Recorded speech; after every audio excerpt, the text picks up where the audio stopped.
Olá, meus amigos, minhas amigas, meus irmãos, minhas irmãs. É com imensa satisfação que aqui nos encontramos mais uma vez nesta página virtual, neste ambiente virtual, para mais um estudo, mais um momento de reflexões, mais um momento de aqui nos reunirmos fraternalmente para estudarmos o Evangelho do Senhor à luz da doutrina espírita. Sejam todos bem-vindos, sejam todas bem-vindas em nome do Cristo, e que possamos aproveitar da melhor maneira possível mais este momento. Por isso, agradecemos a Deus e precisamos constantemente agradecer, conforme nos dizem os Espíritos amigos. O primeiro ato nosso de cada dia deveria ser ou deve ser gratidão. Gratidão a Deus, um agradecimento a Deus pela vida.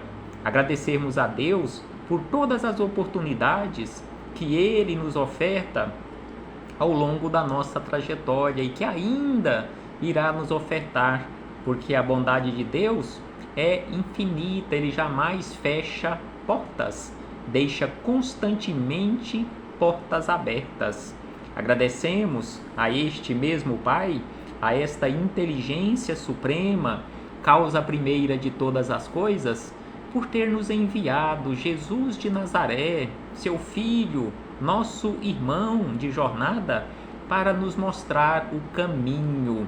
Por isso, nós também agradecemos a Jesus por todos os ensinamentos que Ele nos deixou de forma exemplificada. Aos Espíritos amigos, agradecemos pelo amparo, pela proteção, pela assistência que sempre tem nos dado ao longo da nossa trajetória. E a todos vocês, irmãos e irmãs de jornada, muito obrigado. Sejam todos bem-vindos, sejam todas bem-vindas em nome do Senhor. Recebam todos e todas o meu abraço fraternal e de imensa gratidão. Então hoje aqui nos encontramos para mais este momento de estudo, mais este momento de tratamento, mais este momento de busca por conhecermos a verdade, mais este momento de educação, educação espiritual, educação moral cristã. Então hoje trouxemos para as nossas reflexões, seguindo a sequência cronológica desses estudos que estamos realizando de cada uma das questões do Livro dos Espíritos, a questão de número 9, ainda dentro daquele assunto sobre as provas da existência de Deus, que está no livro 1º, na parte 1ª, capítulo 1º, provas da existência de Deus. A última questão acerca destas provas da existência de Deus. Então aqui Kardec quis saber dos espíritos superiores em que é que na causa primeira se revela uma inteligência suprema e superior a todas as inteligências. Então Kardec quis saber em que é que nós iremos encontrar ali na causa primeira uma forma de revelar a inteligência suprema, a inteligência superior a todas as inteligências. Por que meios nós poderemos identificar esta inteligência superior a todas as inteligências? Então este foi o questionamento de Kardec. Então, mais uma vez, aqueles e aquelas que chegaram depois, sejam todos bem-vindos, sejam todas bem-vindas. Um abraço fraternal a todos e a todas. Então aqui Kardec quis saber desta forma, de que forma ou em que nós poderemos observar, ou de que forma nós poderemos observar e ver ali a revelação da inteligência suprema e superior a todas as inteligências. Então aí os espíritos amigos responderam a Kardec e a todos nós da seguinte maneira: tendes um provérbio que diz: pela obra se reconhece o autor. pela obra. Então aqui eles começam citando este provérbio antigo, que pela obra se reconhece o autor. Pois bem, eles seguem respondendo, pois bem, vede a obra e procurai o autor. Olhemos para o universo, um céu estrelado à noite, por exemplo. Quem é o autor? Quem foi que colocou a milhões, quiçá bilhões de distância de nós, aquelas estrelas que nós conseguimos enxergar o seu brilho a olho nu? Com certeza, não foi o homem. Olhemos para a lua, olhemos para o sol. Com certeza não foi o homem quem colocou estes astros no espaço. Olhemos para a natureza que está à nossa volta, um riacho, uma árvore, uma ave que está ali à nossa volta. Com certeza não foi o homem quem as criou. Então, sem sombra de dúvida, que foi essa inteligência suprema, essa inteligência superior a todas as inteligências. Então é por isso que eles começam a resposta dizendo que pela obra se reconhece o autor. E ainda eles acrescentam que o orgulho é que gera a incredulidade. Então o nosso orgulho é que gera a nossa incredulidade. O homem orgulhoso, homem no sentido genérico, orgulhoso, nada admite acima de si. Por isso é que ele denomina a si mesmo de espírito forte. E aí eles encerram dizendo, pobre ser, que um sopro de Deus pode abater. Então aqui eles falam que mesmo estes que se colocam, muitos de nós, quiçá a maioria, que nos colocamos nesta condição de orgulhosos e de incrédulos devido ao orgulho, ao egoísmo, que um sopro de Deus pode nos abater. Então que possamos refletir acerca disto, acerca desta inteligência suprema e superior a todas as inteligências. E Kardec colocou aqui na sequência desta resposta uma observação da seguinte maneira, que o poder de uma inteligência se julga pelas obras. Então aqui na Terra nós teremos condições de observar a capacidade de uma inteligência humana pelas obras que ela produz. Então é isso que Kardec está dizendo e acrescenta, não podendo nenhum ser humano criar o que a natureza produz, a causa primeira é, consequentemente, uma inteligência superior à inteligência humana. Então, sem sombra de dúvida que nós não temos condições de criar uma pedra, por exemplo. Então aqui eles nos falam que não podendo nenhum ser humano criar o que a natureza produz, a causa primeira é, sem sombra de dúvida, uma inteligência superior a toda e qualquer inteligência que se encontre, por mais desenvolvida que esteja, que se encontre na humanidade encarnada e desencarnada. E ainda ele diz, quaisquer que sejam os prodígios que a inteligência humana tenha operado, ela própria tem uma causa. Então a nossa inteligência, por mais desenvolvida, por mais capacitada, ela tem uma causa, e quanto maior for o que opere, tanto maior há de ser a causa primeira. Aquela inteligência superior é que é a causa primeira de todas as coisas, seja qual for o nome que venhamos dar a esta inteligência. Então, sem sombra de dúvida, conforme aqui Kardec nos fala, que por mais que aquela inteligência se apresente numa condição de desenvolvimento, aquela inteligência superior que é a causa primeira de todas as coisas, seja qual for o nome que lhes deem. Então, sem sombra de dúvida, conforme aqui Kardec encerra dizendo desta forma, que por mais desenvolvida esteja a nossa inteligência, esta inteligência provém da inteligência suprema, porque nós somos, já falamos isso várias e várias vezes e repetimos aqui mais uma vez, todos nós que aqui nos encontramos neste campo da razão, na condição de seres inteligentes, nós estamos aqui exatamente na condição de criaturas, os seres inteligentes da criação, que é a inteligência, ou seja, Deus.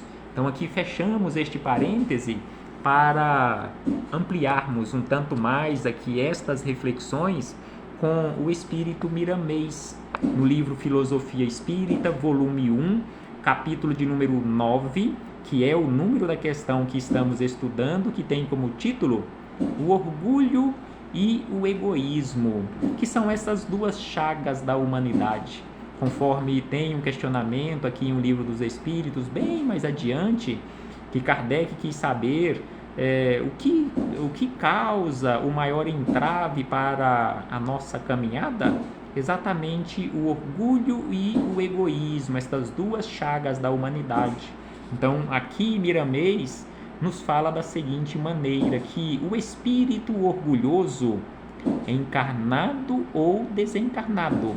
Então aqui ele não está falando que apenas o encarnado, que só nós encarnados estamos ainda nessa condição de orgulhosos. Somos todos encarnados e desencarnados.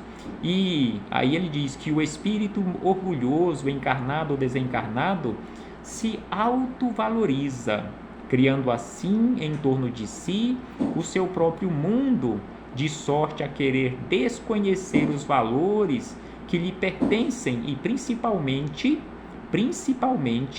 a fonte criadora de todas as coisas.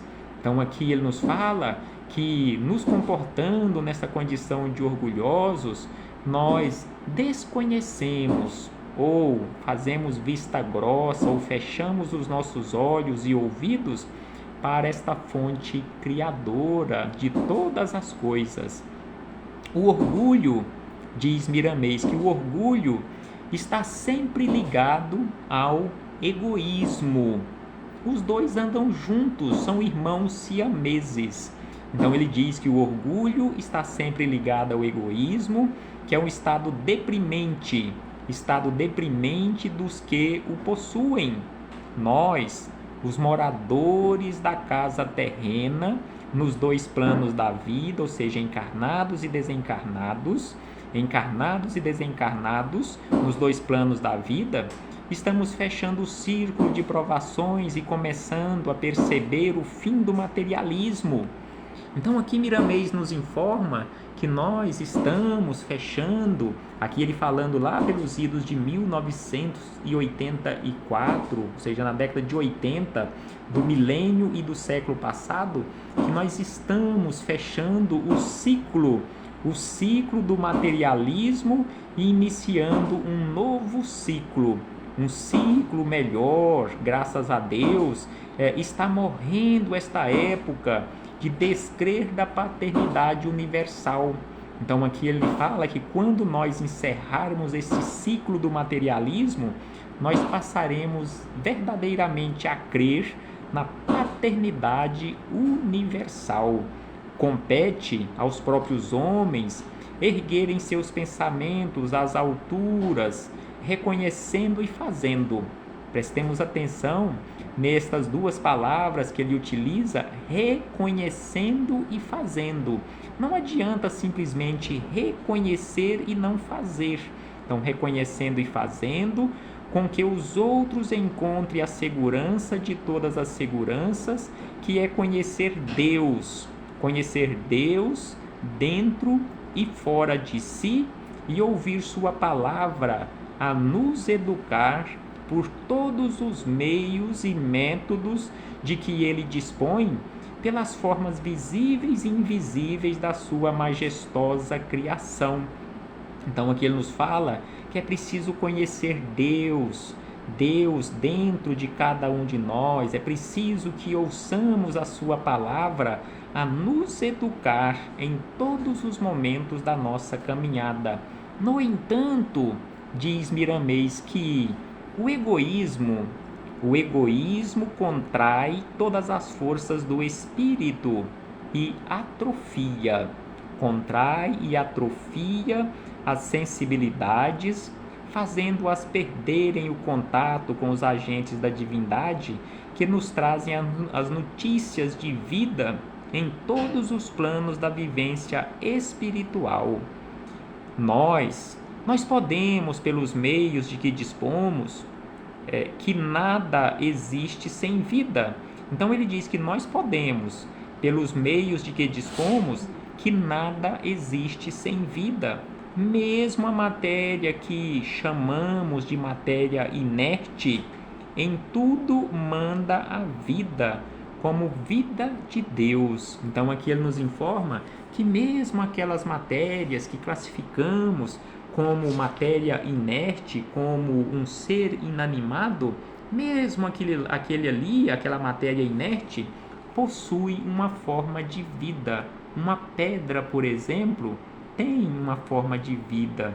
E ainda ele acrescenta que o ser orgulhoso deixa de conhecer os seus poderes inerentes à sua personalidade. E também o ser egoísta facilita condições à sua angustiosa solidão e sempre é portador desses dois carrascos. Então aqui ele fala destes dois carrascos que teimamos carregar conosco, que são orgulho e egoísmo. Não desconfia de que está andando para o abismo sem o perceber. Se queremos ser livres, nos orienta Miramês, você realmente quer ser livre, conforme Jesus nos orienta? Conhecereis a verdade vos libertará. Ou seja, se queremos realmente ser livres, procuremos nos educar e nos instruir. Educar e instruir, educação e instrução, são essas duas asas para a nossa liberdade. E aí ele diz que o caminho para alcançarmos a educação e a instrução verdadeira, o caminho mais acertado é Jesus Cristo. Ele é o pastor inconfundível de todos nós. O seu amor nos sustenta desde o princípio, nos abençoando em todos os caminhos e nos dando vida em todas as circunstâncias, abençoando em todos os caminhos e nos dando vida em todas as circunstâncias. E aí Miramês se dirige a todos nós da seguinte maneira, de forma paternal, na condição de um espírito de sabedoria. Paternalmente ele diz: meu filho, não duvides mais da existência de Deus. Se você ainda duvida, se você ainda tem dúvida, ouçamos estas palavras de Miramês: meu filho, não duvides mais da existência de Deus. Se queres reconhecer o valor de Deus, olha a sua obra. Se tudo está em plena harmonia, certamente o seu Criador é perfeito em todos os seus aspectos. Negar a existência de Deus nos dias em que correm é assinar o atestado de ignorância calculada. Então, negar a existência de Deus na atualidade é assinar um atestado de ignorância calculada, que desvincula o amor do coração e separa a fé do ambiente em que se vive. No lugar do orgulho, nos orienta Miramês como devemos fazer. No lugar do orgulho, constrói a fraternidade. Então, para realmente nos educarmos e nos instruirmos, seguindo as pegadas de Jesus, no lugar do orgulho, nos diz Miramês, no lugar do orgulho, construa a fraternidade. E ainda, na área do egoísmo, é preciso conquistar o amor. Então aqui, no lugar do orgulho, é preciso construir fraternidade e precisamos, neste caso, substituir na área do egoísmo, substituí-lo pelo amor. E ainda ele acrescenta: não és diferente dos que já se realizaram na vida espiritual. Então aqui ele nos chama a atenção que cada um de nós, por mais atrasados nos encontremos nesta caminhada evolutiva, nós não somos diferentes de Jesus. Jesus foi criado um espírito ignorante em relação à sabedoria, assim como nós. Todos aqueles que nós ouvimos falar na condição de santos, que já passaram aqui pela Terra, de forma recente ou muito antigo, todos eles são ou já foram iguais a nós. Nós somos iguais a eles, porque todos nós somos filhos do mesmo Criador. Então é por isso que ele afirma que tu, eu, nós, cada um de nós não somos diferentes dos que já se realizaram na vida espiritual, ou seja, aqueles que já subiram, aqueles que já se iluminaram, aqueles que já alcançaram a condição de angelitude. Não somos diferentes deles, apenas estamos para trás nesta caminhada evolutiva devido às nossas escolhas equivocadas. Mas aqueles que acertaram mais, consequentemente avançaram um tanto mais, eles voltam constantemente na retaguarda para nos auxiliar, assim como fez e continua fazendo o Espírito Miramês, aqui nesta obra que ele nos deixou através de João Nunes Maia, sem sombra de dúvida que é um auxílio, é uma prova de fraternidade deste espírito de sabedoria para auxiliar milhões e milhões de irmãos seus que ainda se encontram na retaguarda, assim como nós que aqui nos encontramos. Então não somos diferentes deles. Não existem outros caminhos que não sejam os delineados pelos grandes missionários da caridade. Ou seja, esses que avançaram, eles seguiram estes caminhos e estão nos orientando a seguirmos também os seus passos. O próprio Cristo nos disse: eu sou o caminho que leva para a verdade e para a vida. Então precisamos seguir os passos de Jesus, praticando os seus ensinamentos. E conforme aqui Miramês nos diz, não existem outros caminhos. Conforme encontramos em o Evangelho segundo o Espiritismo, no capítulo 15º, no item de número 5, que o único caminho que nos leva ou que nos levará àquela chamada salvação ou iluminação espiritual chama-se humildade e fraternidade, ou humildade e caridade, caridade e humildade. Não existe outro caminho, o único caminho, caridade e humildade, que é exatamente o que Miramês está falando, que não existe outro caminho senão o caminho da fraternidade verdadeira. E ainda ele acrescenta: e os grandes missionários que passaram por aqui nos demonstraram exatamente este caminho que é a caridade. Falar no bem, ele nos dá a receita que este caminho por meio da caridade é falar no bem e viver no bem. Esta é a nossa meta na condição de espíritos, de seres inteligentes da criação. Falar no bem e viver no bem. Não é só falar no bem, mas viver no bem e para o bem é a meta de todos nós na condição de seres inteligentes da criação, que não nos esqueçamos de buscarmos constantemente por meio deste caminho a nossa educação e instrução para alcançarmos a liberdade sobre a qual Jesus nos fala constantemente. E ainda Miramês acrescenta da seguinte maneira, que quando admiramos uma pintura famosa, aqui ele traz uma demonstração, uma simbologia para conhecermos Deus ou para descobrirmos onde está Deus. Ele diz que quando admiramos uma pintura famosa, uma pintura belíssima, a primeira coisa que desejamos saber é quem foi o autor.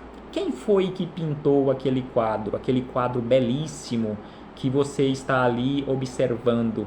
Então ele diz que a primeira coisa que queremos saber é quem foi. Quem é o autor deste quadro?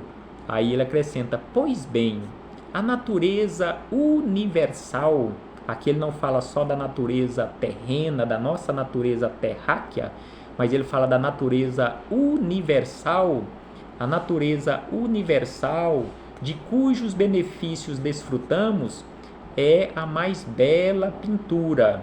Sem sombra de dúvida que o universo, a natureza universal, é a mais bela e a mais completa pintura.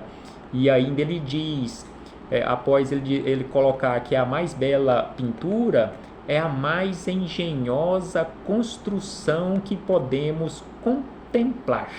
Sem sombra de dúvida que é exatamente assim, a natureza universal, de cujos benefícios desfrutamos, é a mais bela pintura e é a mais engenhosa construção que podemos contemplar. Tudo no universo em perfeita harmonia. Então é esta construção engenhosa que o homem até hoje nem entende como tudo isto foi feito. E aí ele acrescenta, façamos o mesmo. Quando observamos uma pintura bonita, belíssima, queremos saber qual é o autor, olhemos para esta pintura deste quadro universal e aí ele diz, façamos o mesmo, busquemos o seu autor, ou seja, busquemos o autor desta pintura universal, desta construção engenhosa, encontraremos, diz Miramês, encontraremos esse Deus de que sempre falamos com toda a nossa alegria, com toda a nossa gratidão. A obra, ou seja, a pintura universal, reflete a inteligência de quem a fez. Então, esta engenhosa construção, esta pintura universal, reflete a inteligência de quem a fez. Se ainda duvidas da nossa fala, então aqui Miramês fala, se você está duvidando do que eu estou falando, procura Deus nas diversas literaturas espiritualistas, busca meditar sobre Ele, que a sua presença tornar-se-á visível às tuas sensibilidades, bem como ao teu raciocínio. Então ele nos fala que se você ainda duvida do que ele está falando, do que os espíritos amigos, todos os espíritos amigos, do que Jesus nos fala constantemente, procuremos por conta própria Deus. Ele, diz Miramês, ele passará a ser o teu companheiro permanente, porque abriste o coração à procura de sua benfeitora luz. E aí Miramês encerra dizendo o seguinte, já procuraste observar, prestemos atenção nestes questionamentos de Miramês, já procurastes observar o teu próprio corpo e o seu funcionamento inteligente? Nós não conhecemos o nosso corpo, até a nossa ciência ainda não conhece completamente o nosso corpo. Nós só, digamos assim, descobrimos ou observamos alguma parte interna do nosso corpo que às vezes nem sabemos o nome, em muitas situações nem sabemos de exatamente onde está algum órgão no nosso corpo, nós só observamos aquele órgão, aquele local no nosso corpo, aqueles mais escondidos ali internos, quando ele começa a falhar, começa a apresentar algum problema. Aí nós descobrimos ou observamos que ele existe.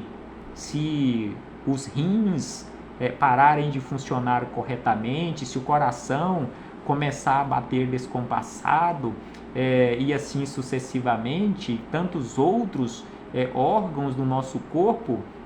Então aqui ele nos fala, é preciso que observemos o nosso próprio corpo e o seu funcionamento inteligente. Conforme nos fala André Luiz, estes bilhões de células que compõem ou que estão no nosso corpo físico, cada uma funciona como uma máquina, como um motor interligado ao outro.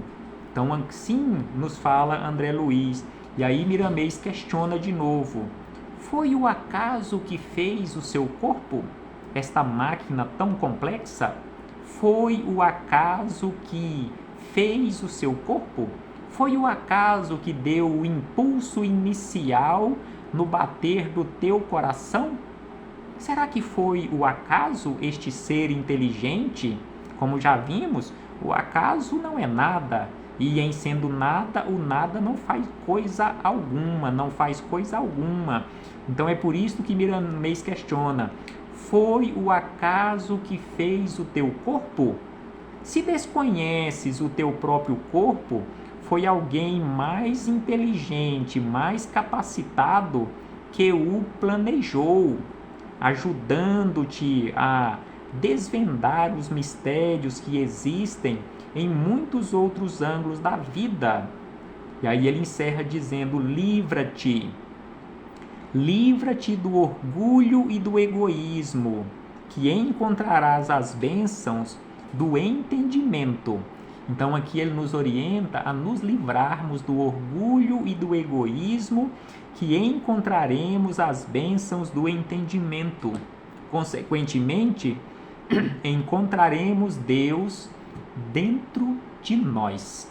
Conforme a nossa irmã Edna aqui postou, perfeito exemplo, nosso corpo. Fico triste em pensar que tem pessoas que não acreditam em Deus.